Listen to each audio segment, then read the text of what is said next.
to suggest that if you do have those sort of continuously running software packages, you know, things that are detecting Maverick, Fanhood, Magnetic North, etc., the running of these things should be compared to the running of your own unconscious neural substructures. I don't think you would count as using this equipment. This will be equipment that is just functioning, and it will be part of the suite of transparent equipment through which you encounter the world and do the things that you need to do.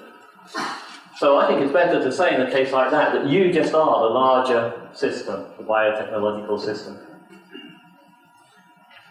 So that leads me to the last part of this talk and the obvious and impossible question: is this a good thing? Tough question. Yes and no. Maybe. Could be. Might not be. That's right. Okay, so, is it a good thing? Our world's ourselves. So there's a common worry, everyone has this worry here, that to allow all of this well-fitted, transparent tool stuff to count as real aspects of ourselves instead of just bits of the biotechnological arena, if you like, is to lose sight of something essential about humans, to lose sight of our own essential humanity.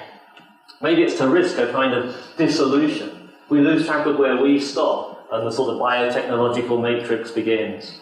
I used to have a picture here that I've not got here anymore, but it's a big wormy biotechnological matrix, and you could just dissolve into it. The theories of a kind of cognitive, bodily and sensory bloat. If you put bloat into Google image, that's what you get, that's bloat.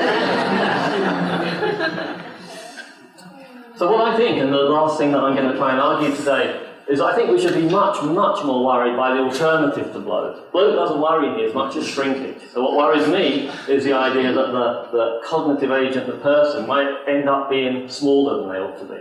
Not that they might end up being bigger. So, two examples to end with here, starting with the puzzle. This is work that I first encountered when I was working in the Philosophy and Neuroscience Psychology program at Washington University.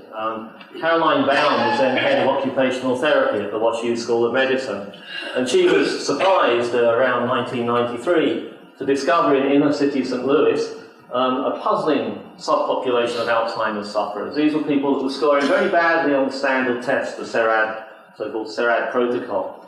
So they were doing so dismally on that test that they really shouldn't have been able to manage and cope in their home environment, but they were doing so. Caroline asked what was going on. She actually did something that apparently nobody had done before, which was went to their home environment to have a look. And what she found when she got to their home environments was that they were really stuffed full of cognitive props, tools and aids. Things like message centers, places